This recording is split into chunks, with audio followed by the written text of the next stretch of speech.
Mais on va commencer avec Délestage. Délestage pour l'instant à Bruxelles, on voit ces affiches partout. Délestage, c'est une pièce qui se joue au Théâtre de Poche. Et pour nous en parler, nous avons le comédien qui est seul en scène, David Ivarlunga. Bonjour. Bonjour. Alors, ce fameux Délestage, je l'ai dit, c'est un seul en scène, c'est une performance, véritablement. C'est l'histoire d'un Congolais, en gros, qui est en Europe. Et en fait, pour le dire très très vite, il est face à un choc culturel. Oui, on peut dire ça comme ça aussi. Il faut dire que c'est juste un prétexte que j'ai utilisé pour parler d'autre chose, parce que c'est quand même, j'aime bien le dire, parce que c'est important de recadrer un peu le contexte. Oui. C'est une commande que le Théâtre de Poche m'a fait, et précisément Roland Mauden, qui est un grand amoureux du Congo et qui a voulu faire une expérience avec moi, il voulait que j'écrive un texte que je jouerais. Et donc, il ferait la mise en scène et qui ramène un peu, qui mélange un peu, qui parle un peu des relations nord-sud, on va dire. Ouais. Mais c'est un peu le classique. J'ai voulu prendre le classique de ce qu'on imagine toujours, le classique de l'immigré noir et congolais qui vient en Europe et qui va se faire virer. Mais c'est pour parler d'autre chose. Je voulais parler de l'humour congolais, un humour de la survie, un humour un peu caustique, noir, mais en même temps... rigoler pour ne pas prendre les armes, quoi. C'est une arme, en fait. Comment, dans quelle position on se met quand on doit écrire ce genre de choses? Quand on est au Congo et qu'on a une commande qui vient de Belgique, dans quelle posture on se met justement pour l'écrire, ce texte? Bon, après, il faut dire que c'est une commande qui n'en est pas vraiment il a été joué aussi. Elle a été oui, aussi ça a été joué à Kinshasa. C'est une commande qui n'en est pas vraiment une, parce que j'ai quand même eu beaucoup de plaisir à écrire cette pièce. Et c'est aussi un projet qui naît d'une amitié avec un metteur en scène que j'aime particulièrement, parce que j'aime bien sa façon de faire les choses. Et on va dire, moi quand j'écris, je n'aime pas toujours savoir où je vais. Je vais à la rencontre de mes textes comme je vais à la rencontre des personnes. Et donc du coup, j'aime me laisser surprendre par l'écriture.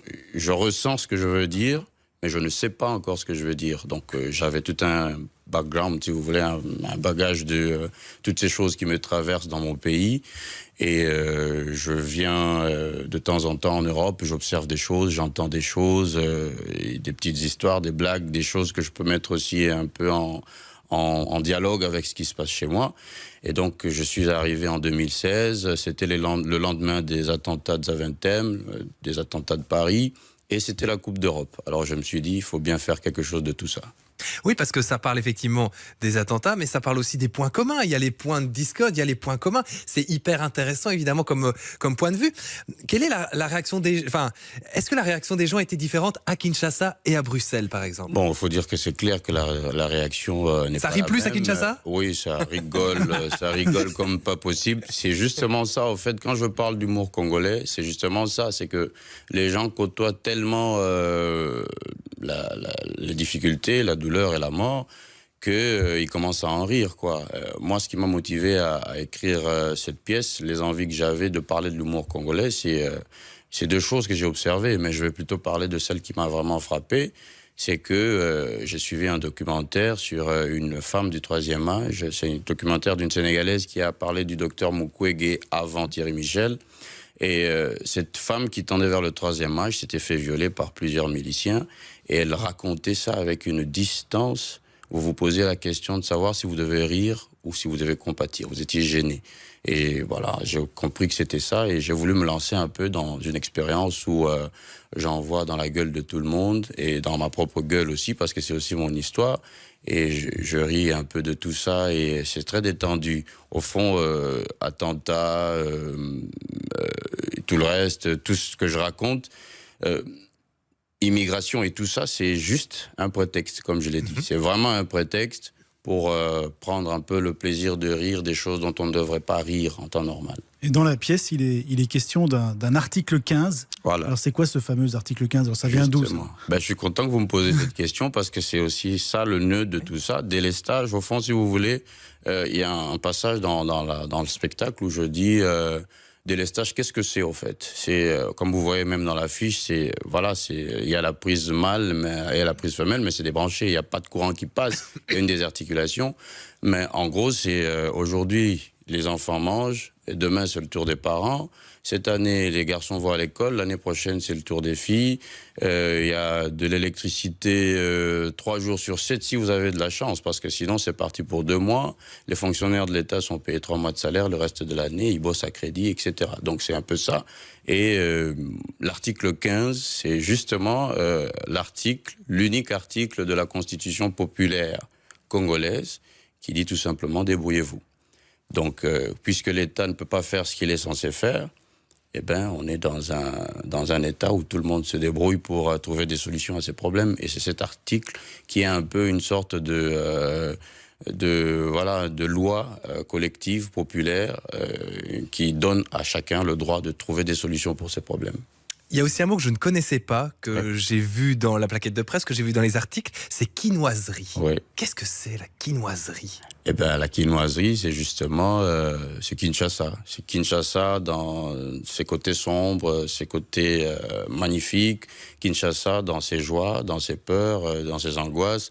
Kinshasa, voilà, cette ville qui reste égale à elle-même, où on rit beaucoup, la ville de la rumba, la ville de l'humour, de la joie, c'est ça en fait, les quinoiseries, c'est toutes ces petites histoires, ce vécu du Congolais raconté, fait un peu à la sauce quinoise justement, c'est ça les quinoiseries. Délestage, ça se joue pour l'instant au Théâtre de Poche. David Minorlunga, alors mea culpa, mais je ne connais pas bien moi la culture congolaise. Est-ce qu'il y a une production picturale? Est-ce qu'il y a des albums de bande dessinée qui sortent? Est-ce qu'il y a ça aussi de manière aussi forte, j'allais dire, qu'en Belgique ou en France? Est-ce qu'il y a une tradition? Oui, au Congo, il y a certaines structures qui le font, mais bien sûr depuis longtemps. Après, c'est vrai que pour ce qui est de mon cas, justement, dans la BD, on a plus grandi. Moi, j'ai plus grandi avec Ricochet, Luc Orian, Bob Moran et tout ça. Mais oui, il y a aussi des productions congolaises qui se font. Il y a des artistes comme Asimba qui font... Il y a une structure qui s'appelle Kin Label. Et bien sûr, d'autres artistes aussi qui font pas mal de choses autour de Kinshasa, autour de la culture congolaise. Et ils font pas mal de choses. Après, c'est vrai que ça doit encore se construire. Parce que quand on parle de culture, ça doit être une tradition quand même de plusieurs et plusieurs années. Et donc, c'est encore quelque chose qui est en construction, mais qui s'implante pas mal. Parce que, bon, il faut dire que voilà, au Congo, on a quand même cette particularité d'avoir la possibilité de s'essayer à tout et parfois très souvent sur le tas, et ça donne de bonnes choses. Et justement, en fait, au Congo, quel est le statut des artistes ici en Belgique? Il y a quand même pas mal de polémiques suite au refondement de toutes les subventions qu'il y a eu récemment. Comment ça se passe justement au Congo pour les artistes? Justement, il y a quelque chose qui m'a fait rire parce que je suis passé à LCR, le courrier recommandé, et il a fait une introduction en faisant un clin d'œil justement à la ministre wallonne, je crois. Oui, et bon, ça m'a fait un petit peu rire parce que je dis, ben oui, nous c'est l'article 15, hein. C'est vraiment l'article 15 quoi. C'est la débrouille totale. C'est vraiment l'article 15 parce que l'artiste congolais, enfin, il n'a pas de statut. C'est vrai que dans la constitution officielle, c'est reconnu qu'il faut un statut pour l'artiste, mais il faut dire que c'est vraiment du effort perso, comme nous on dit, c'est-à-dire effort personnel. Et c'est une bagarre de tous les jours, c'est pas toujours évident. Après, c'est vrai que, étant donné qu'il y a beaucoup de talents quand même au Congo et à Kinshasa, il y a quand même beaucoup de particuliers, des structures extérieures aussi. La coopération sert aussi à ça, il faut quand même le reconnaître. Mais sinon, sur le plan public, l'administration publique ne nous sert pas assez. C'est-à-dire, elle devrait faire encore plus d'efforts, parce que rien qu'à voir au Parlement, quand des discussions se font sur le budget de l'État, on a parfois l'impression que quand il s'agit de la culture, ça se zappe très vite. J'espère que je dis pas n'importe quoi, mais c'est un constat qui est fait par tout le monde. Donc bref, l'artiste au Congo, c'est un battant. Et voilà, c'est beaucoup plus personnellement que les gens le font. Il n'y a pas de chômage, par exemple, allocation chômage, ce genre de choses. Il n'y a pas ça. Il faut déjà qu'on n'a pas de psy au Congo.